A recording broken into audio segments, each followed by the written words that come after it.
Përshëndetje. Përshëndetje. Unë mbar të gjitha.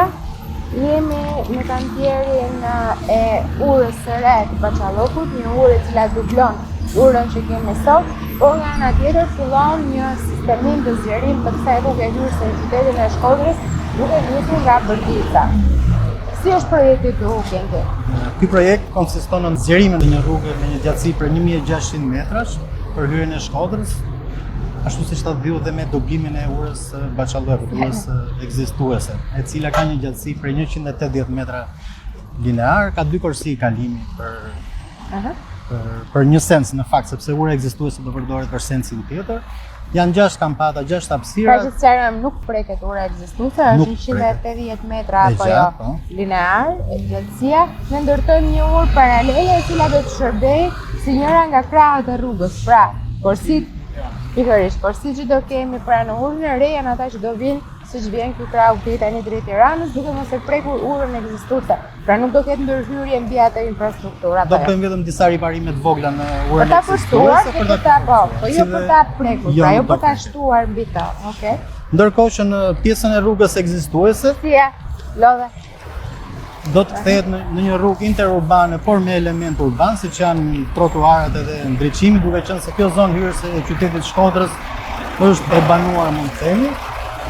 Ka dy korsi kalimi për çdo anë, pjesën e gjelbrimit në mes me një gjerësi 1.8 metra, gjithashtu pjesën e trotuarit me një gjerësi minimale 1.7 metra në vendet ku ka hapësirë deri në 2.5 metra. Pra, ta shpjegojmë pak të, ne kemi filluar mobilizimin e kantierit, ndërkohë që ishte aplikuar nga ana e RSH-s për të marrë lejen e ndërtimit, është përdorur ky afat kohor vetëm për mobilizimin e kantierit dhe nga ana tjetër, duke qenë se kemi pasur kërkesë nga Bashkia e Shkodrës për të urbanizuar projektin, gjë që nuk është hera parë që ne e bëjmë, kemi thënë këtë në unazën e madhe, kur ne nisëm unazën e madhe, na është dashur që të bashkëpunojmë më pas me Bashkinë e Tiranës, duke qenë se që gjitha këto vepra pavarësisht se janë infrastrukturë kombëtare rrugore, nga ana tjetër futen në zonat banuara duke bërë kështu të nevojshëm që të ketë edhe pjesë të tjera që janë të lidhura dhe të ndërlidhura në pjesët e mobilimit urban.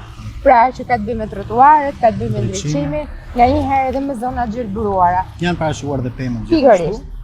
Duhet të them që ky projekt u shtyr me disa muaj, edhe për shkak të aplikimit për lejen, por nga ana tjetër edhe për ta urbanizuar. Pra nuk do jetë më kjo hyrje siç e shikojmë sot, por do jetë e shoqëruar me element të mobilimit urban. Okej. Kuptohet që me përfundimin e këtij projekti, hyrja e Shkodrës do jetë shumë më dinjitoze se sa kjo që paraqitet aktualisht. Edhe më miqësore me të gjithë banorët të qartë, sepse sot banorët ne kemi parë këtë edhe gjatë studimit të projektimit kur kemi nisur të ngjisëm këtë projekt, që problematika kryesore sot është që mësorët tu nuk kanë ku ecin apo jo, dhe është, domethënë, është diçka që ne do ta përmbushim. Janë parashikuar ndërtimi i trotuareve, siç e tham, janë 3 mbikalime të cilat do realizohen për gjatë rrugës.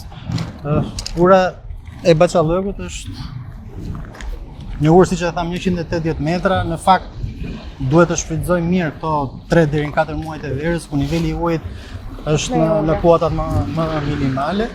Gjithashtu duhet thënë që, sepse inxhinierit më shprehu si shqetësim, duhet rakordojmë pak dhe me hidrocentralet për mënyrën e menaxhimit të ujit, pasi më thonë që çdo ditë ka diferenca kuotash deri në gjysmë metri. Ka lëvizje atë. Ka lëvizje. Inxhinier, si ka ecur puna në kantier në këto ditë të para? Këto ditë të para janë ato që kemi ndërtuar në kantier. Po kemi tre tipa kantier, në shkurt të thonë, një të kemi shumë hajë. Gjithashtu në pozicionuar në numrin e re, do të gati dyshën të tipin numër 2, në që të bëjmë të shpejt se më radhës në person. E qartë.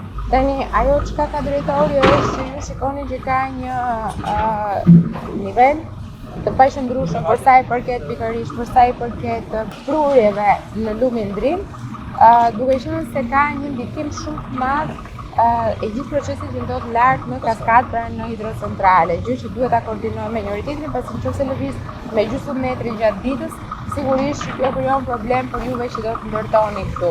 Unë kam parë që dorëzimi është, afati dorëzimit është qershor 2026. Do të shikoj? besoj që me këto ritme që kemi stabilizuar të snajmë, dhe brenda Brenda vitit për vjetorë të kemi fjalën? Nuk po e themi për momentin, se pastaj puna lëvizë nga afat. Nuk duam të Këtë shkrijmë. gjë që na kërcen është E kuptoj. pjesa e rrugës e përfunduar.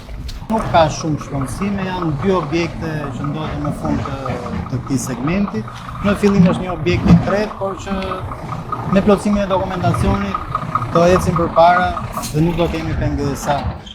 Shqetësimi që kanë ngritur banorët nuk ka të bëjë më shumë me shpronësimin se sa me, po themi, bezdisjen që është krijuar ose që do i krijohet këtyre banorëve apo bizneseve që ndodhen përgjatë këtij segmenti. Tani kjo është e vërtetë dhe ne gjithmonë e gjejmë raste gjatë inspektimeve që të komunikojmë në mënyrë publike me banorët duke i kërkuar atyre mirë kuptimin dhe duke pasur parasysh që gjithmonë aty ku ka kantiere detyrimisht ne kemi një situatë të ngarkuar qoftë trafikut, qoftë të zhurmave apo të plurit, po vetëm se duhet kem parasysh që në përfundim të gjithë pronat e tyre që do të jenë në të dy krahët e kësaj hyrje të re në Shkodër do të kenë një vlerë tjetër. Kështu që mirëkuptimi i tyre na duhet në këto momente. Gjithë proceset e shpronësimit do të bëhen sipas ligjit në fuqi. Nga ana tjetër, i gjithë grupi që punon këtu duhet të tregohet i kujdesshëm për të krijuar sa më pak probleme dhe shqetësime tek banorët, por unë jam e sigurt që do kemi mirëkuptime siç e kemi pasur në gjithë kantieret e tjera, dhe ajo çka tha kryeinxhinieri këtu është lajm shumë i mirë. Unë nuk dua që para se ju të nisni punën dhe të vlerësoni gjithë situatën që ta themi pra si një fakt, por shpresojmë që mos të jetë qershori, siç është afati kontraktual në momenti i dorëzimit të kësaj vepre, po të jetë shumë më përpara. Inxhinieri tha që do të jetë fundi këtij viti, unë po them edhe nëse është pranvera, që është sërish para afatit kontraktual, do të jetë shumë mirë pasi në verë, në zonën e Shkodrës, pra hyrja e Shkodrës është një zonë që afektohet shumë edhe nga trafiku i turistëve, të cilët vinë nga Malizia në Shqipëri, apo edhe anasjelltas. Shumë mirë. Ecuri e mirë për ditët e para të kantierit, mobilizimi duket shumë i mirë, problematika nuk kemi, kërkesat e Bashkisë Shkodrës për mobilim urban të kësaj vepre po mirën parasysh, kështu që me krah të lehta punë të mbarë dhe do shihemi në 2-3 muaj në vazhdim kur të keni një ecuri konkrete këtu në kantier. Faleminderit për sot.